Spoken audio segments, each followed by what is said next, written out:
So guys তোমরা কেমন আছো? আশা করছি ভালো আছো। আর সবাইকে হ্যাপি দিওয়ালি। দেখো আমরা এখানে বম ফোটাচ্ছি। কত উপরে যায় না, নিচেই ছিল। আগে দিয়েছিল, ফালতু মনে করেছি।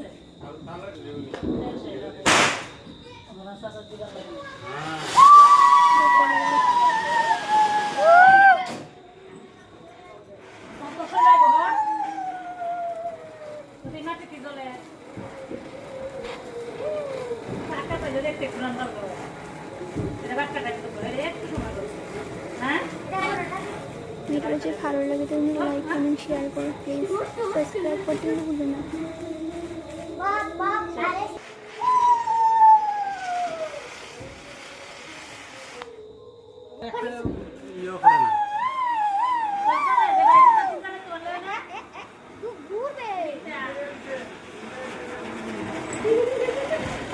So sweet.